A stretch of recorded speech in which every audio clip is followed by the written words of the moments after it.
Assalamualaikum. Halo teman-teman semua. Perkenalkan, kami dari kelompok 3 reguler pagi B. Pada kesempatan kali ini akan membahas mengenai larutan sediaan farmasi. Sebelum membahas lebih jauh, kita perlu tahu definisi larutan pada sediaan farmasi itu seperti apa. Definisi larutan ini berupa campuran homogen antara dua atau lebih zat yang terdispersi baik sebagai molekul, atom, maupun ion yang komposisinya dapat bervariasi. Larutan juga dapat berupa gas, cairan, atau padatan. Pada sediaan farmasi, larutan juga dikategorikan menjadi larutan encer dan larutan pekat. Setelah mengetahui definisi singkat mengenai larutan itu seperti apa, saya, Nurul Heriati, dan teman-teman yang lain akan membahas mengenai topik lainnya, yaitu tipe larutan, jenis konsolven, keuntungan dan kerugian dalam sediaan larutan, bentuk sediaan, hingga prosedur pembuatan sediaan. Tolong disimak ya. Selanjutnya ada tipe larutan. Yang pertama, larutan encer. Larutan encer mengandung sejumlah kecil zat tertentu yang terlarut. Yang kedua, ada larutan tak jenuh, yaitu larutan yang mengandung solut atau zat terlarut yang kurang dari yang diperlukan untuk membuat larutan jenuh. Atau dengan kata lain, larutan yang partikel-partikelnya tidak tepat, habis bereaksi dengan preaksi. Selanjutnya ada larutan jenuh, larutan yang mengandung jumlah maksimum zat yang dapat larut dalam air pada tekanan dan temperatur tertentu. Yang terakhir ada larutan lewat jenuh, larutan yang mengandung jumlah zat yang terlarut melebihi batas kelarutannya di dalam air pada temperatur tertentu. Perkenalkan, nama saya Sedatul Latifah, NPM A211077. Di sini saya akan melanjutkan untuk menjelaskan tentang kosolven. Kosolven adalah pelarut yang ditambahkan dalam suatu sistem untuk membantu melarutkan atau meningkatkan stabilitas dari suatu zat, di mana penggunaan kosolven dapat mempengaruhi polaritas sistem yang dapat ditunjukkan dengan pengubahan tetapan dielektriknya. Contoh kosolven yang sering digunakan adalah etanol, propilen glikol, polietilen glikol, gliserin, dan glikofural. Keuntungan dan kerugian larutan. Keuntungan larutan yang pertama, bagian terlarut dan pelarut setara untuk pengobatan akurat karena larutan bersifat homogen. Yang kedua, larutan dapat diberikan dengan menggunakan takaran yang umum. Yang ketiga, larutan memungkinkan pemberian dosis yang tepat dan presisi karena konsentrasi zat terlarut dapat diukur dengan akurat. Yang keempat, warna jernih larutan menghasilkan penampilan yang menarik. Kerugian larutan yang pertama, rasa obat lebih terasa dalam larutan.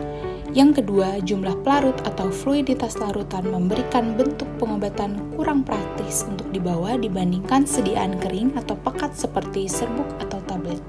Yang ketiga, beberapa senyawa dalam larutan dapat mengendap atau mengkristal seiring berjalan waktu, mengurangi kualitas dan efektivitas larutan. Selanjutnya bentuk larutan. Yang pertama ada sirup. Sirup merupakan sediaan obat dalam bentuk larutan yang memiliki konsistensi kental dan rasa manis. Sirup biasanya terdiri dari zat obat yang dilarutkan dalam campuran air, gula, bahan pengawet, dan kadang-kadang bahan tambahan lainnya. Sirup umumnya digunakan untuk memberikan obat kepada anak-anak atau orang dewasa yang sulit menelan tablet atau kapsul karena rasa manisnya yang lebih baik diterima dan lebih mudah ditelan. Yang kedua ada emulsi. Emulsi merupakan sediaan farmasi di mana dua cairan yang umumnya tidak dapat bercampur seperti minyak dan air dicampurkan bersama dengan bantuan agen emulsifikasi untuk membentuk campuran homogen. Dalam emulsi, salah satu cairan tersebar dalam bentuk kecil-kecil tetesan di dalam cairan lainnya, membentuk sistem campuran yang stabil. Yang ketiga ada eliksir. Eliksir mengandung obat-obatan yang biasanya larut dalam alkohol dan air. Eliksir dapat digunakan untuk mengadministrasikan obat-obatan secara oral atau diminum dan seringkali memiliki rasa yang enak untuk memudahkan dikonsumsi, terutama untuk anak-anak atau orang yang sulit menelan pil atau tablet. Yang terakhir ada larutan steril. Larutan steril merupakan sediaan farmasi yang mengandung bahan-bahan aktif yang larut dalam cairan dan telah diolah untuk menjaga kebersihannya dengan cara menghilangkan semua mikroorganisme termasuk bakteri, virus, dan jamur. Larutan steril sering digunakan untuk memberikan injeksi, irigasi, atau perawatan luka, di mana kebersihan dan ketiadaan kontaminan sangat penting untuk mencegah infeksi. Suspensi adalah sediaan obat yang mengandung zat padat yang terdispersi dalam cairan pelarut. Dalam suspensi, partikel zat padat umumnya lebih besar daripada partikel yang terdapat dalam larutan, dan mereka cenderung mengendap jika dibiarkan tidak terganggu. Oleh karena itu, suspensi memerlukan pengocokan atau pengadukan sebelum digunakan untuk memastikan partikel padat terdispersi secara merata dalam cairan. Suspensi adalah sediaan cair yang mengandung partikel tidak larut dalam bentuk halus yang terdispersi ke dalam fase cair. Dalam pembuatan suspensi, penggunaan surfaktan adalah sangat berguna dalam penurunan tegangan antarmuka, akan menurunkan sudut kontak, pembasahan akan dipermudah.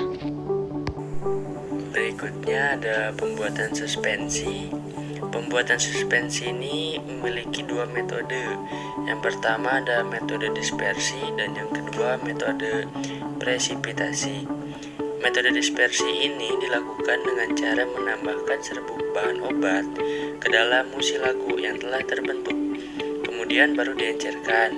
Tapi hati-hati, kadang terjadi kesukaran pada saat mendispersikan serbuk ke dalam pembawa. Maka agar larut harus ditambahkan pembasah. Berikutnya ada metode presipitasi, yaitu zat yang akan didispersikan dilarutkan dahulu ke dalam pelarut organik yang akan dicampur dengan air. Setelah larut dalam pelarut organik, larutan zat ini kemudian diencerkan dengan larutan pensuspensi dalam air sehingga akan terjadi endapan halus tersuspensi dengan bahan pensuspensi. Cairan organik tersebut adalah etanol, propilen glikol, dan polietilen glikol. Pembuatan sediaan larutan melibatkan langkah-langkah khusus yang harus diikuti untuk memastikan larutan yang dihasilkan itu aman, stabil, dan sesuai dengan spesifikasi yang diinginkan. Yang pertama yaitu ada persiapan bahan baku. Pastikan bahan baku yang digunakan itu berkualitas tinggi dan sesuai dengan standar farmakope atau peraturan yang berlaku. Ukur dan timbang bahan baku juga dengan akurat sesuai dengan resep atau formula yang telah ditentukan.